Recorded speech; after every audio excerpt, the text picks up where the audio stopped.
नमस्कार, मैं हूं आशीष चित्रांशी और आप देख रहे हैं the news launcher. Mid day मुद्दा विद अशोक वानखेड़े। जंग सिर्फ एक मोर्चे पर, सीमा पर दुश्मनों को मार कर नहीं जीती जाती है। जंग एक साथ ओवरऑल विजय जो होती है ना जंग में, वो बड़े मायने रखती है। आज मोर्चे पर मात्र 25 मिनट, सिर्फ 25 मिनट, 25 मिनट में जैश और लश्कर इन दोनों की लंका लगा दी भारतीय सेना ने। तीनों सेनाओं का एक ज्वाइंट ऑपरेशन था, ऑपरेशन सिंदूर। और इस ऑपरेशन सिंदूर की विजय जब पाकिस्तान में हो रही थी, तो उस विजय का पताका लहराने के लिए भारत में जो सिंबोलिज्म, सांकेतिक रूप से जो कोशिश की गई, वो और जबरदस्त थी। इसीलिए हमने कहा कि विजय एक समग्र विजय होती है, क्योंकि इस विजय की दहाड़ करने के लिए सामने कौन आती है? कर्नल सोफिया कुरैशी और wing commander Vyomika Singh. Operation Sindoor के लिए कर्नल सोफिया कुरैशी और विंग कमांडर व्योमिका सिंह, ये पूरी दुनिया में जब ये दहाड़, ये दो बेटियां, इस देश की शक्ति, दो बेटियां, और एक सोफिया कुरैशी, एक व्योमिका सिंह, पूरी दुनिया में संदेश जा रहा था कि आतंक से लड़ने का भारत का मादा क्या है, जज्बा क्या है, वो जुनून क्या है। जिस जुनून ने सिर्फ पहलगाम का बदला नहीं लिया है, उड़ी का बदला लिया है, 2008 का बदला लिया है, और उसके पीछे और चलिए, कंधार का बदला लिया है। कंधार में जब प्लेन हाईजैक करके ले गए, तो कौन गया था यहां से? वो आतंकी कौन था? मसूद अजहर। पूरा खानदान जहन्नुम चला गया उसका, पूरा खानदान। खबर है 10, 12, 14, एग्जैक्ट संख्या तो पता चलेगी। मसूद अजहर के परिवार का पूरा सफाया हो गया है, ये खबरें मिल रही हैं। भाऊ को जोड़िए, फटाफट जोड़िए, फिर हम सोफिया को लाते हैं। स्वागत है भाऊ। आज जय तो हिंद। जय हिंद, जय भारत, जय जवान, जो बोले कम है। आज आज कम है। बड़े दिनों के बाद आज प्रसन्नता हो रही है कि देश, मतलब प्रसन्नता थोड़ा सा भीतर गर्व। आज नहीं तो रोज कई वही सरकार कई के दिनों क्या के बाद कारनामे। सवाल, हाँ, कई दिनों के बाद समस्या और सवाल, ये दोनों चक्रव्यूह से आज मुक्ति मिली। हाँ, ये मोदी और क्या इसके करे, लिए शाह मैं क्या धन्यवाद, करे, इसके लिए जिसको धन्यवाद दे सके वो कम है। सब 143 करोड़ के देश की दुआ है, इसमें हमारे तीनों फोर्सेस की मेहनत है, इसमें राजनीतिक इच्छा शक्ति है। प्रधानमंत्री नरेंद्र मोदी को भी धन्यवाद आज। लेकिन आशीष, 22 तारीख वो मनहूस दिन, शादी करके 6 दिन भी नहीं होते हैं और आतंकी आके पुरुषों को मारते हैं और महिलाओं को कहते हैं कि जाके बोल देना मोदी को कि हमने मारा है। हिंदू और मुसलमान करके मारते हैं। ये नापाक इरादे पाकिस्तान के कि इस देश में हिंदू मुसलमान फसाद करा दें, इस देश में आग लगा दें। लेकिन गलत बात क्या है, ये दिवाली के फटाकों से आग बर्बादी नहीं होती, ठीक है? तो उसका मैं उसी पे आ रहा हूं मैं। तो यदि आपने हमारे महिलाओं द्वारा मैसेज देने का प्रयास किया, तो आज इस देश की 2 बेटियों ने आपको अपने औकात दिखा दी। उन्हें बता दिया कि अरे तुम क्या कहते हो कि कहां मारा, हम बताते हैं कहां मारा, हम बताते हैं कैसे घुस के मारा। और आप धर्म पूछ के मार रहे थे ना, तो आज मेरे देश की बेटियां, एक हिंदू थी तो दूसरी मुस्लिम धर्म की थी, और उसने बता दिया कि ये भारत है, हिंदू मुसलमान पे बटेगा नहीं। आज मेरे भारतीय फोर्सेस ने तमाचा मार दिया उन तमाम ताकतों के मुंह पे जो हिंदू मुसलमान करते हैं। वो गुजरात की बेटी है। मैं हमेशा कहता था कि भाई जब भी डिस्कशन होते थे, एक डिस्कशन में मैंने कहा कि गुजरात से तो आर्मी में कोई नहीं जाता। तो मुझे एक रिटायर्ड अधिकारी का मैसेज आया कहीं से नंबर लेके, बोला मैं भी गुजराती हूं और मैं आर्मी में सर्व कर चुका हूं, हमारे भी गुजराती होते हैं आर्मी में, ऐसा मत कहा कीजिए। मैंने माफी मांगी। उसके बाद मैंने ये, लेकिन आज गुजरात में जन्मी वो बच्ची तीसरी पीढ़ी है, मुस्लिम समाज से तीसरी पीढ़ी, दादा फौज में, पिता फौज में और बेटी फौज में। सुनाते सोफिया। और आज जब विश्व के सामने सोफिया जी ने जब बताया कि कैसा घुस के मारा, तो ये पाकिस्तान के उस मंसूबे जो थे हिंदू मुसलमान करने के, उस पे करारा तमाचा था। दूसरी बात मैं बार बार कहता हूं, ये वो रावण है आशीष, जिसकी नाभि छेदने की जरूरत है। इस रावण के मुंह छाटते जाएंगे आप। नहीं, इसके अब सब अभी इस बार हम नाभि के पास पहुंच गए। इस बार बहुत पुराने पुराने आतंकी अड्डे नेस्तनाबूद हो गए। मैं दिखा रहा और हूं जब तो अजहर मसूद का जब मैंने इंटरनेशनल एजेंसियों से जब खबर सुनी, क्योंकि पाकिस्तानी खबरों में तो कोई दम नहीं है। कई ट्विटर अकाउंट फ्रॉड है जो बोलते हैं कि हमने आपके राइफल मारे। अरे आप क्या राइफल मारोगे? राइफल लिख भी सकते हो और बोलने की औकात नहीं तुम्हारी, क्योंकि राइफल इंपॉर्टेंट नहीं है। राइफल इंपॉर्टेंट नहीं है आशीष, राइफल इंपॉर्टेंट नहीं है। राइफल के पीछे पायलट जो है वो इंपॉर्टेंट है। उस मत का पायलट चाहिए। अरे मेरा पायलट तो पुराने जेट के भरोसे भी चुनाव जीता है, वो ये जीता है, युद्ध जंग जीते। जब मैं इस पे थोड़ा सा एक पुराना किस्सा सुनाता हूँ। जब मैं तीसरे में था, एक से कभी भूल जाऊंगा नहीं तो, दूसरी तीसरे में था, पाकिस्तान का युद्ध हुआ, ये बांग्लादेश वाला।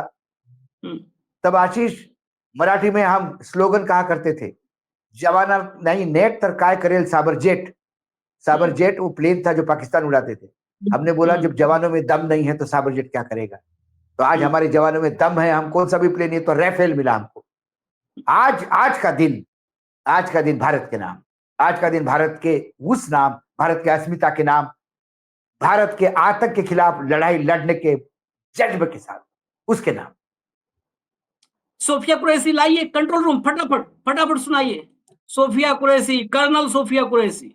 प्रभात देवियों और सज्जनों, मैं कर्नल सोफिया कुरैशी और मेरे साथ विंग कमांडर व्योमिका सिंह आज आपको 6 से 7 मई 2025 की रात 1:05 से 1:30 बजे के बीच भारतीय सशस्त्र बलों द्वारा अंजाम दिए गए ऑपरेशन सिंदूर के बारे में जानकारी देंगे। ऑपरेशन सिंदूर 22 अप्रैल को पहलगाम में हुए विभत्स आतंकवादी हमले के शिकार मासूम नागरिकों व उनके परिवारों को न्याय देने के लिए लॉन्च किया गया था। इस कार्रवाई में 9 टेररिस्ट कैंप्स को टारगेट किया गया और पूरी तरह से इसे बर्बाद किया गया। पाकिस्तान में पिछले 3 दशकों से टेरर इंफ्रास्ट्रक्चर का निर्माण हो रहा है। इसमें recruitment, indoctrination centres, training areas व लॉन्च पैड शामिल थे, जो पाकिस्तान और पाक अधिकृत जम्मू कश्मीर POJK दोनों में फैले हैं। अब फटाफट एक काम करिए भाई, जरा दिखाइए वो जो अभी तक हमने सुबह भी एक ग्राफ दिखाया था, लेकिन अभी जो हम मैप दिखा रहे हैं, ये मैप जो आर्मी ने जारी किया जब ये कर्नल सोफिया कुरैशी बोल रही थी उसी वक्त। अब ये देखिए आप, इसमें बड़े गौर से इसको हम जूम करके भी आपको दिखाएंगे, लेकिन अभी देखिए मैं बता रहा हूं, आप जूम करके भी देख सकते हैं पॉज करके। या देखिए 1 नंबर से शुरू है, 1 2 3 4 करके ये सर्किल बने हुए हैं, और बगल में जो नंबरिंग के साथ लिखा है कि क्या क्या है। ये 2 नंबर से देखिए, 2 नंबर जो है वो सैयद ना बिलाल है, 3 नंबर मस्कर ए क्वासा है, 4 नंबर छेला बंदी है, 5 नंबर अब्दुल्ला बिन मसूद, 6 दुलई, 7 गढ़ी हबीबुल्ला, 8 बतरासी, 9 बालाकोट, 10 ओगी, 11 बोई, 12 सेंसा, 13 गुलपुर, 14 कोटली, 15 बराली, 16 डूंगी, 17 बरनाला, 18 महमूना जोया। ये महमूना जोया बड़ा महत्वपूर्ण है, महमूना जोया पे हम आएंगे। ये यहाँ पर ये सब जैश के मुख्यालय के रूप में काम कर रहे थे। 19 सर्जल, 20 मुरीडके और 21 बहावलपुर। ये आप नंबरिंग देखिए और पॉइंट्स बने हैं। ये जो आर्मी ने, अब हम आर्मी का जो ऑफिशियल इंफॉर्मेशन हम वो आपको दिखा रहे हैं, जहां घुस करके आज भारतीय सेनाओं ने ज्वाइंट ऑपरेशन में, ऑपरेशन सिंदूर में ध्वस्त कर दिया जैश लश्कर सबकी 25 मिनट। 1 बजकर रात में आधी रात 6 और 7 तारीख की दरमियानी रात में 1:05 पर ऑपरेशन शुरू होता है और 1:30 पर यह ऑपरेशन खत्म होता है। सिर्फ 25 मिनट में सारे ठिकाने तबाह। अब मैं अगला मैप दिखाऊंगा, जो एक और है मैप, वो दिखाइए जरा, लाइए स्क्रीन पर। ये मसूद अजहर का ठिकाना, ये मुख्यालय बताया जा रहा है कि जैश के मुख्यालय के रूप में जगह काम करता था। मसूद अजहर का जो है ठिकाना था, इस पे भयंकर तबाही हुई है। और अभी भाऊ चर्चा कर रहे थे, उसको आगे हम और बढ़ाएंगे उस बात को। एक खबर यह है कि मसूद अजहर का परिवार भी यहाँ आया हुआ था।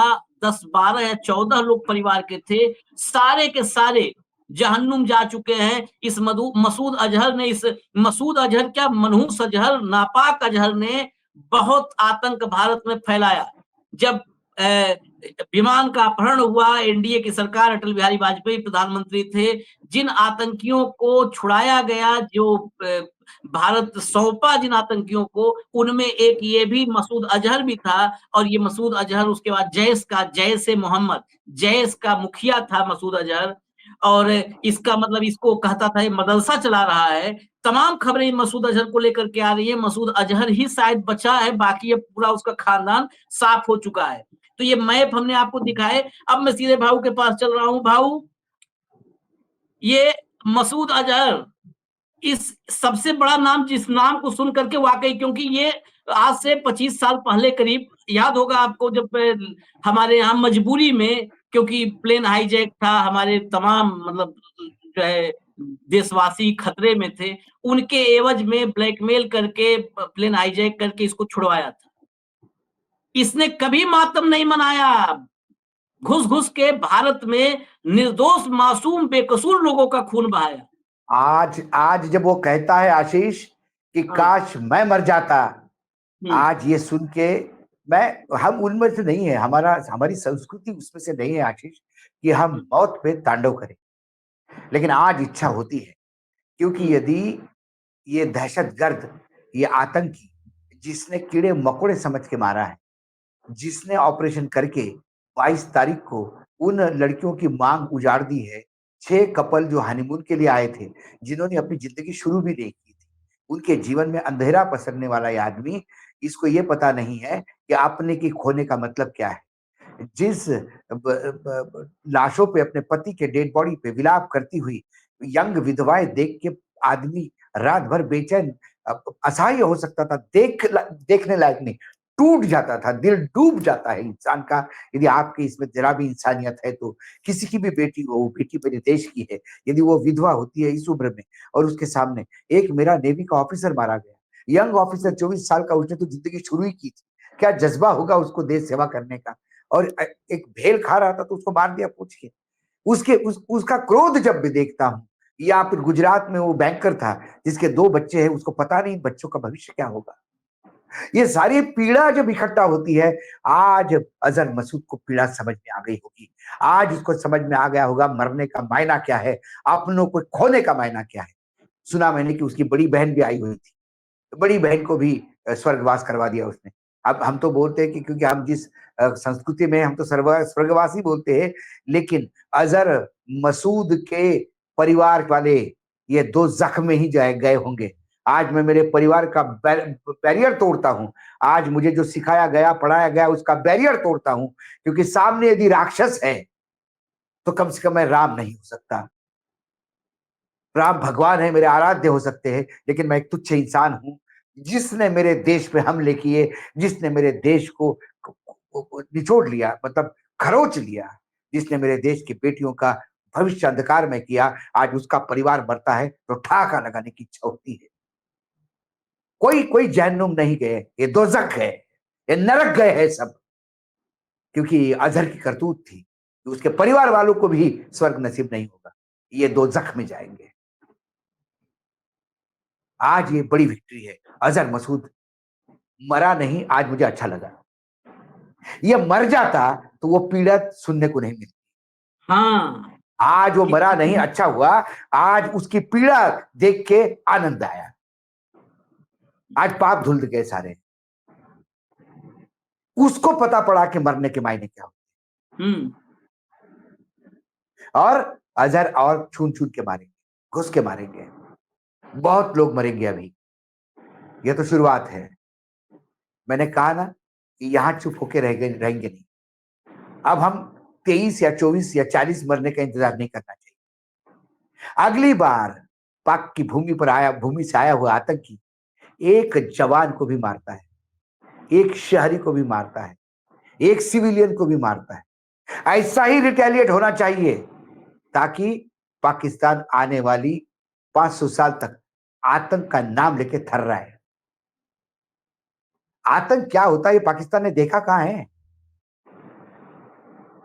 आज जो हमारे फौज का आतंक जो बरसा है उनपे,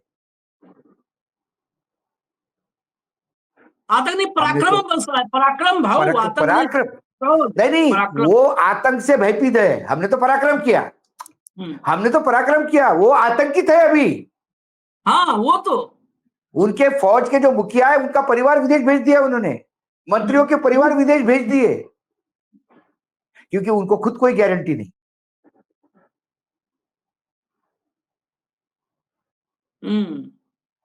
भगे फिर रहे हैं। लेकिन एक बहुत महत्वपूर्ण बात है, मैं आज तो मेरी प्रसन्नता और भी भाव बताऊं, उस शो में आप और हम दिन भर रहते हैं साथ, उस शो में नहीं थे। कल जो विनय नरवाल, लेफ्टिनेंट विनय नरवाल जिसकी शहादत हुई है हरियाणा से, मैंने वो रस्म पगड़ी वाला जो संदेश था पूरा, बहन जो है, छोटी बहन शहीद की, सृष्टि, आज सृष्टि के आंसू पोंछ सकते हैं। मैं कल वो पढ़ा जब, सैकड़ों कमेंट है न्यूज लॉन्चर पर, लोग कहे कि अब रोक दीजिए क्योंकि हम सब रो रहे हैं। मतलब जितने दर्शक थे सबने रोया है कल, और हम तो कंट्रोल ही नहीं कर पाए, तो सो ही थोड़ा अस्त व्यस्त सा हो गया था उस समय वो। लेकिन आज मैं आखिर में आज मैं कह रहा हूं, आज बिना आंख में आंसू लाए आज पढ़ेंगे उसको, उतनी पीड़ा है आज उस सृष्टि को। मतलब मुझे लगता है कि वो बहन, भाई तो उसका नहीं लौटेगा, लेकिन आज उसके कलेजे से बोझ हल्का हुआ होगा कि उसके भाई को छलनी करने वालों जो है हिसाब हो गया है। लेकिन एक बात और है, मैं उसको ही आऊंगा, उसको पढ़ूंगा, लेकिन एक सवाल और है महत्वपूर्ण। भारत को मुझे लगता है निजी तौर पर, क्योंकि अब आज भावनाएं हैं तो व्यक्त कर सकते हैं, अभी नहीं रुकना चाहिए। ये जो है नामाकूल नापाक, इनको जो भी कहें, ये पुंछ बॉर्डर पर लगातार फायरिंग कर रहे हैं। और जो खबर है, लास्ट खबर, ऑफिशियल खबर, इंडियन मीडिया की खबर, 10 हमारे सिविलियन, मतलब हमारे देश के 10 नागरिक मारे जा चुके हैं। इनकी लगातार फायरिंग मारे जा चुके हैं। मैं एक खबर भी दिखा दूंगा, हमारे नागरिक यदि मारे गए हैं, यदि हमारे नागरिक मारे गए हैं, इसका रिटेलिएशन भारत करेगा। वही करो। अब आतंकी नहीं, अब होगा, आर पार का होगा मामला। ये इसीलिए मैं कह रहा हूं कि इस पे मुझे लगता है कि अभी इनका पूरा हिसाब करने की जरूरत है, इसमें अभी रुकने की जरूरत नहीं है। ये अगर हमने अभी 28 का ये 10 मारे हैं, फिर घुसना चाहिए। अब फिर घुस करके इनका, जब तक इनका ना मतलब हाथ पैर सब ढीला न पड़ जाए हमेशा के लिए। मैं वो आज पढ़ देता हूं, आज उसको भाऊ आपने नहीं सुना था, आज पढ़ देता हूं। आज मतलब मैं बड़ा मजबूत दिल के करके पढ़ रहा हूं सृष्टि का, इसके बाद तो आपसे फाइनल कमेंट लेंगे। सृष्टि ने कहा था रस्म पगड़ी पे, आज यहां पहुंचे लोगों से पता चलता है कि आप लोग विनय से कितना प्यार करते हैं। पिछले 12-13 दिनों से हमारे घर पर बहुत लोगों का आना जाना हो रहा है, जिससे परिवार को खूब हौसला मिल रहा है। विनय लेफ्टिनेंट होने से पहले मेरा बड़ा भाई रहा है। सृष्टि ने कहा, डियर विनय, मेरे भैया, मैंने कभी सपने में नहीं सोचा था जिस भाई ने पैदा होते ही मुझे अपनी गोद में खिलाया, मैं उसकी अंतिम यात्रा में उसे कंधा दूंगी। जिस भाई ने मुझे पटाखों के शोर से हमेशा बचा कर रखा, उसी भाई की शहादत की अंतिम सलामी की गूंज आज तक मेरे कानों में गूंज रही है। जिस भाई ने मुझे कभी आग के नजदीक तक नहीं आने दिया, उसी भाई को मैंने अपने हाथों से अग्नि दी है। जो भाई मुझे कभी रोता हुआ नहीं देख सकता था, मुझे रोता हुआ देखकर जो रोने लगता था, आज मैं रो रही हूं तो वह है ही नहीं मेरे आसपास मुझे चुप कराने के लिए। सच बोलूं तो अभी तक यकीन नहीं हो रहा है कि जो हमारे साथ हो गया कैसे हुआ, क्यों हुआ, शायद परमात्मा की मर्जी थी। लेकिन जब तक मैं रहूंगी, विनय रहेगा, अमर रहेगा। वो हम सबके अंदर है। पूरा देश जिसे उसकी वर्दी और शहादत से जानता है, उसे हम परिवार वाले उसके दिल से जानते हैं। जितना बड़ा उसका कद था 6 फुट 3 इंच, उससे लाख गुना बड़ा उसका दिल था। एक निराला बचपना था, एक प्यारी सी मुस्कान थी। उसके अंदर हमेशा कुछ बड़ा करने का जुनून था। मम्मी की जान था, पापा का दुलारा था, दादू दादी की जीने की वजह था और हमारा सब कुछ तो वही था। ऐसा लगता है मेरे शरीर के अंदर से किसी ने मेरा अंग अलग कर दिया है। मुझे एक बात याद आ रही है, चूरमा उसका फेवरेट डिश होता था। जब हम छोटे होते थे तो माँ चूरमा खिलाती थी, थोड़े बड़े हुए तो भाई हमें चूरमा बनाकर खिलाता था। मैं हमेशा उससे कहती थी, भाई जब तेरे बच्चे होंगे तो मैं उन्हें चूरमा खिलाऊंगी। विनय जब कोच्चि से छुट्टी पर आता था तो दादू दादी को कभी नहीं बताता था। रात को उनके बीच सो जाता, सुबह जब उनकी आंखें खुलती तो विनय को बीच में पाते। उसे सरप्राइज करने का बहुत शौक था। हम पिछले कुछ महीनों से विनय और हिमांशी की शादी की तैयारियों में इतना खुश थे कि उसका कोई ठिकाना नहीं था। फिर एक पल 22 अप्रैल को हमारी जिंदगी पलट गई। जब वो छोटे थे भैया, तो बहुत बार एलओसी कारगिल मूवी देखते थे। ये मेरे भाई की फेवरेट मूवी थी। भाई मुझे कहते थे, सृष्टि तेरा भाई भी एक दिन ऐसे ही तिरंगे में लिपटा हुआ आएगा। मैं उन्हें बहुत डांटती थी। ये कल आज आज हमने कहा है, वादा किया है कि आज इस पे भावुक नहीं होंगे, लेकिन आज सृष्टि मैं ये खबर जब आज ये शो कर रहा हूं तो ये शो आज मिड डे मुद्दा ये सृष्टि के लिए है। वो हमारी उस बहन के लिए है, छोटी सी बच्ची के लिए। आज भारत के फौजियों ने ही, वो तुम्हारे ही दर्जनों सैकड़ों भाइयों ने बदला लिया है। कोई यहाँ पर कोई पॉलिटिकल बात नहीं भाऊ। वो हमारे उसी सृष्टि के भाइयों ने आज घर में घुस के मारा है, सब तहस नहस कर दिया इनको। और ये बरकरार, जैसे तुमने कहा, बिल्कुल आशीष, बरकरार रहना चाहिए। ये सृष्टि की बात आपने कही, आप याद कीजिए वो गुजरात की उस महिला का विलाप, आप याद कीजिए उसके पत्नी का, मतलब सृष्टि के भाभी का जो वक्त था, उसने एक ही बात की थी कि आप मुझको न्याय चाहिए। उसने कहा था मुझे न्याय चाहिए, लेकिन इस किलिंग के लिए भारत में कश्मीरियों को गाली मत दो और मुसलमानों को मत टारगेट करो। तो आज मुझे गाली देने की इच्छा हो रही है, मुझे मेरे शब्दों के लिए माफ करना, ये मेरा कल्चर नहीं, लेकिन कुछ लोगों ने उसको भी ट्रोल किया। आज उसने न्याय मांगा और आज धन्यवाद इस सरकार को, धन्यवाद मेरे फौज को कि उसने न्याय मांगा और उसको न्याय मिला। मैं जानता हूं उसने जो खोया वापस नहीं आएगा, लेकिन जिसके वजह से खोया उनको भी हिसाब से बराबर चून के रात को सोते हुए समय में ऐसा मारा कि जिनको समझ में भी नहीं आया होगा कि गोली कहां से आई और बम का शेल कहां से आया। ये जवाब है, ये जवाब उन 25 भारतीयों के लिए और 3 नेपाल के नागरिक, वो भी तो हमारे भाई थे, वो भी तो विश्वास के साथ आए थे घूमने, उनकी जो हत्या हुई, उन सब का जवाब है। तो आज का दिन फौज के नाम, आज खासकर फिर मैं कहता हूं, ये जो 10 गए हैं मेरे सिविलियन, जो मेरे भाई 10 मारे गए बॉर्डर पे, इनका भी हिसाब होगा, इसका भी हिसाब होना चाहिए और होगा, क्योंकि अब पीछे मुड़ के देखने वाला समय नहीं है। अब पीछे मुड़ के वाला देखने वाला समय नहीं है। ये वो सांप है जहरीला पाकिस्तान, जो जख्मी छोड़ने पे बाज नहीं आता। इसको कुचलना जरूरी है। इसको कुचलना, ये डसेगा नहीं, तो ये जब तक कुचलेगा नहीं तब तक ये भारत के विकास में हमेशा रोड़ा डालते रहेगा। वो कभी कभी हिंदू मुसलमान करने का प्रयास करेगा, कभी कश्मीर के टूरिज्म पे हमला करवाएगा, कभी अमरनाथ पे हमला करवा के फिर से हिंदू मुसलमान करने का प्रयास करेगा। ये भारत में जो पाकिस्तान से भी ज्यादा मुसलमान भारत में रहते हैं, ये उनके दुश्मन है, हितैषी नहीं है, दुश्मन है। उसको आग है कि ये मुसलमान भारत में क्यों? अरे उनका मादर वतन है ये, जन्मभूमि। तुम कौन हो? आप अलग हुए हमसे, औकात क्या? लेकिन फिर कहा था हमें पाकिस्तान इसी में खुशियां मनाते हुए रहना नहीं, हमें बहुत सजग रह के रहना, क्योंकि ये कब फिर खुरापत करेगा। रिटेलिएट करने की औकात नहीं, रिटेलिएट करने की औकात नहीं। ये खुरापत करता है, फिर पीछे से छुरा घोंपने का प्रयास करे। लेकिन मात्र सबक सिखाने से ये सबक सीख गया ऐसे में मानेंगे। इसीलिए आज कल रात को जो हुआ वो ट्रेलर था,